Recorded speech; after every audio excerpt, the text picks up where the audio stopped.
पंचदशनाम ये आवाहन अखाड़ा है और हमारे अन्य अखाड़े हैं, 13 अखाड़े हैं पूरा मिला करके। तो हर अखाड़ों में नागा सन्यासी होते हैं कि किसी एक अखाड़े से? जी, टोटल सन्यासियों में 6 नागा सन्यासियों का अखाड़ा है और 1 ब्रह्मचारी, टोटल 7 सन्यासी अखाड़ा है। और प्राचीन भारत में, जैसे आज आप लोग भारत में चुनाव व्यवस्था देखते हैं, जी। इलेक्शन देखते हैं, जब प्राचीन भारत था तब तो ये चुनाव व्यवस्था नहीं था ना। ओम नमो नारायण महाराज जी। नमस्कार, ओम नमो नारायण। मैं महंत थानापति विजयपुरी महाराज श्री शंभु पंचदशनाम आवाहन अखाड़े से आप सब दर्शन कर रहे हैं महाकुंभ मेला 2025 संगम के इस पावन नगरी में आवाहन अखाड़े के छावनी पे आज हम आपके साथ हैं।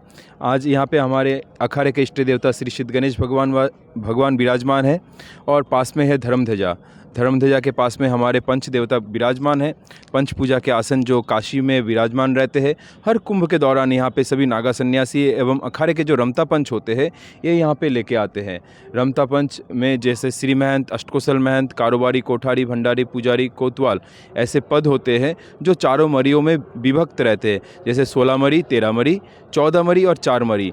16 मरी और 13 मरी मिलके दावे से सारी कुंभ मेला में जो सारी कामकाज होती है, जो व्यवस्थाएं होती है, सारी व्यवस्थाएं सभी नागा सन्यासियों को प्रोवाइड करते हैं, व्यवस्थाएं देते हैं। उसी तरह 14 मरी और 4 मरी ये लोग भी उसी तरह सेम व्यवस्था करते हैं। पूरे भारतवर्ष में जितने भी मठ मंदिर है, सभी मठ मंदिर में जैसे उनकी धर्म प्रचार करना, सनातन धर्म की रक्षा करना एवं उस मठ मंदिर की कोई भी कानूनी कार्रवाई हो, ये सब में देखभाल करना अखाड़े की कामकाज होती है। करीब 3000 साल से भी प्राचीन इस आवाहन अखाड़े की इतिहास पाई जाती है। आदि जगत गुरु शंकराचार्य भगवान जब भारत का 3 बार पैदल परिक्रमा किया, उस दौरान उन्होंने भारत के चारों दिशा में 4 मठ की स्थापना की। चारों मठों की स्थापना करने के बाद उन्होंने 10 नाम नागा सन्यासियों की फौज की रचना की।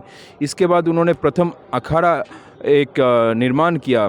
उन्होंने हमारे भारतीय सनातन प्रक्रिया के आधार पे, पूजा पाठ पद्धति के आधार पे सबसे पहले भगवान गणेश की पूजा की जाती है। इसीलिए उन्होंने श्री सिद्ध गणेश भगवान को आवाहन किया और इस अखाड़े में स्थापना किया। इसलिए उन्होंने इस अखाड़े का नाम भी आवाहन अखाड़ा रखा। कालांतराल पे कई सारे युद्ध इस अखाड़े ने विधर्मियों के साथ लड़ा था, है ना। तो उस दौरान अखाड़ा कई बार लुप्त हुआ। पुनः इस अखाड़े से अनेकों अखाड़े की उत्पत्ति हुई।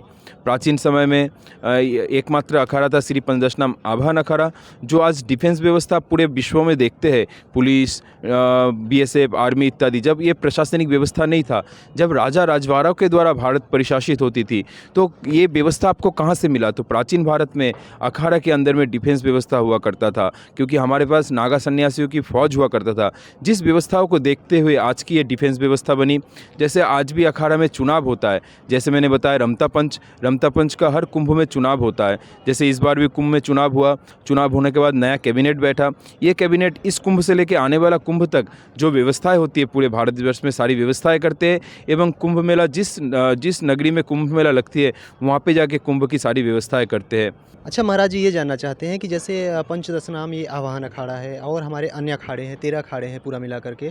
तो हर अखाड़ों में नागा सन्यासी होते हैं कि किसी एक अखाड़े से? जी, टोटल सन्यासियों में 6 नागा सन्यासियों का अखाड़ा है और 1 ब्रह्मचारी, टोटल 7 सन्यासी अखाड़ा है। और प्राचीन भारत में, जैसे आज आप लोग भारत में चुनाव व्यवस्था देखते हैं, इलेक्शन देखते हैं, जब प्राचीन भारत था तब तो ये चुनाव व्यवस्था नहीं था ना।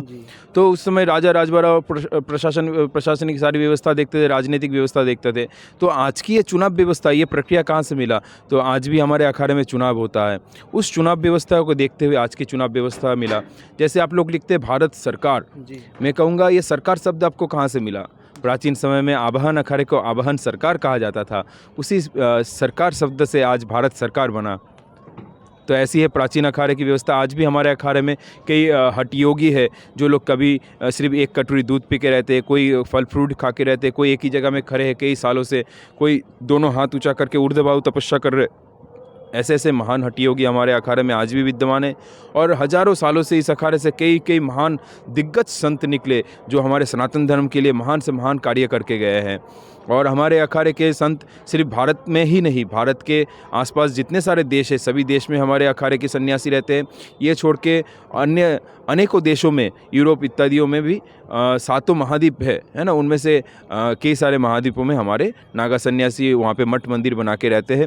हिमालय से लेके जंगल की कंदराओं से लेके नदी के सरोवरों से, तटों से लेके गाँव शहर के अंदर से हर जगह में हमारे सन्यासियों की आश्रम मठ मंदिर है।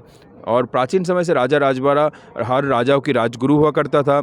जैसे राजगुरु सन्यासी होते थे तो सन्यासियों के पास सारे राज्य के बच्चे लोग अध्ययन करने आते थे, पढ़ाई करते थे। उस राज्य के जो राजा के जो राज परिवार के बच्चे लोग हैं वो लोग भी वहाँ पे अध्ययन करते थे। क्या क्या वहाँ पे पढ़ाया जाता था, जैसे वेद शास्त्र, उपनिषद, योग, प्राणायाम, आयुर्वेद। इसके बाद भी अस्त्र शस्त्र की विद्या जैसे ब्रह्मास्त्र इत्यादियों की आप लोग सुनते हुए आ रहे हैं, ऐसे विद्या सिखाई जाती थी।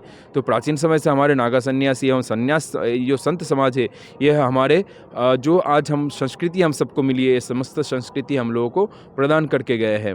तो आज मैं बहुत अपने आप को बहुत धन्य अनुभव करता हूँ आवाहन अखाड़े से जुड़ने के कारण। मैंने जब मेरे गुरु महाराज से दीक्षा लिया, उसके बाद उनके माध्यम से जो मुझे साधना की मार्ग पता लगा, तो मैं उस समय तो नया आम आदमी जैसा था, तो मुझे 50-50 विश्वास लग रहा था जो है या नहीं है।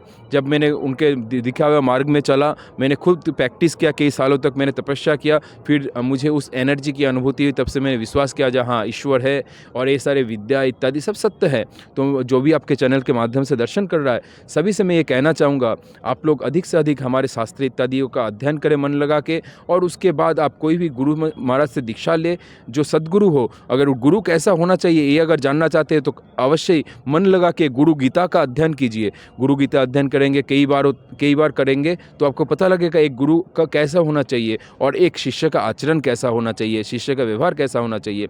तो इसी तरह आप एक गुरु धारण कीजिए, तत्पश्चात आप साधना कीजिए। आप इस बंद आँख से आप उस परम ईश्वर को दर्शन कर सकते हैं जो इस खुले आँख से नहीं दिखते। जैसे एक अदृश्य तरंग के माध्यम से हम लोग फ़ोन से बात करते हैं, जैसे उसमें कोई पाइपलाइन नहीं है, कोई वायर सिस्टम नहीं है, फिर भी हम लोग बात कर रहे हैं, एक तरंग काम कर रही है।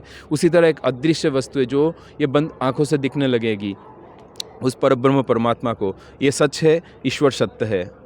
अच्छा, ऐसा कहा जाता है महाराज जी कि योग और हमारे जो तप है, इन सब बलों से हम जो देह त्याग चुकी आत्माएं हैं उनको भी देख सकते हैं। क्या ये सत्य है, परम सत्य है? जी, आप जो भी बोलेंगे सब परम सत्य है।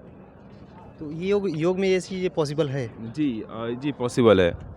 अच्छा, जैसे आपने बताया कि हमारे और साधु संत ये हठ योग करते हैं, तो ये मुक्ति के मार्ग के लिए, भजन मार्ग के लिए क्या पॉसिबल, मतलब कि नॉर्मल योग से भी नहीं हो सकता, हठ योग ज़रूरी है? जी, आप किसी भी आधार से हो, ये हर एक की अपनी अपनी व्यक्तिगत पसंद होती है, जो जिस तरह अपने मार्गदर्शन करते हैं। जैसे मैं तंत्र के प्रति बहुत रुचि मेरा तंत्र के प्रति था। तो जब मेरे गुरुजी के साथ साक्षात्कार हुआ, गुरुजी ने बोला क्यों इस सब में पीछे तू पड़ा हुआ है, तू ये सब छोड़ और सादा भजन कर, तेरा सारा जो भी अब तू सोचेगा वही तेरे सामने प्रकट हो जाएगा। तो आज सच में गुरु महाराज की वही बानी सत्य है। गुरु महाराज के बानी को मैं मानते हुए मैंने बस गुरु महाराज का दिया हुआ सादा भजन आज करते रहा, और मैं जब भी जो भी सोचता हूँ मेरे सामने ऑटोमेटिकली वही हो जाती है। मैं तो कुछ नहीं किया, वो ईश्वर ने किया, लेकिन पूरा समाज सोचती है, पूरा जगत सोचती है जो मैंने ही वो चमत्कार किया, लेकिन मैंने कुछ नहीं किया। मैं तो सिर्फ मन में सोचा जो ये बच्चा मुँह से बोलना सीख जाए, ये अच्छे से चलना फिरना सीख जाए, बस वही होने लग गया। एक चमत्कार चल रही है जो सच में अकल्पनीय एक चमत्कार है मेरे जीवन में। अच्छा, ऐसा कहा जाता है कि अगर साक्षात भगवान के दर्शन करना हो तो कहीं मंदिर में जाइए, लेकिन हमारा मानना है कि साधु संतों में भी भगवान विद्यमान है। जी, आप लोग जैसे हम संत लोग, सन्यासी लोग कहते हैं 4 महावाक्य है, अहम ब्रह्मास्मि, अयात्म ब्रह्म, प्रज्ञान ब्रह्म, तत्त्वमसि ब्रह्म। आप किसी भी आधार पे आप ईश्वर को दर्शन कर सकते हैं। हर तत्व में भगवान विराजमान है, प्रज्ञान में भगवान विराजमान है, अहम ब्रह्मास्मि, मैं ही ब्रह्म हूँ, इसमें भी भगवान की साक्षात्कार होती है ना। प्रज्ञान ब्रह्म, तत्त्वमसि ब्रह्म, अयात्म ब्रह्म, आत्मा ही मेरा ब्रह्म है। तो ऐसा होती है। महाराज जी आपको कोटिशः प्रणाम। ओम नमो नारायण। ओम नमो नारायण। थानापति विजयपुरी महाराज श्री शंभुपन दर्शनम आवाहन अखाड़े से आपके सनातन व्यवस्था चैनल के माध्यम से जो भी दर्शनार्थी इस कुंभ के महाअवसर पर दर्शन कर रहे, सभी की महाकुंभ 2025 प्रयागराज से खूब खूब स्वागत एवं अभिनंदन करता हूँ। मैं महंत थानापति विजयपुरी महाराज श्री शंभुपन दर्शनम आवाहन अखाड़े से। ओम नमो नारायण। ओम नमो नारायण।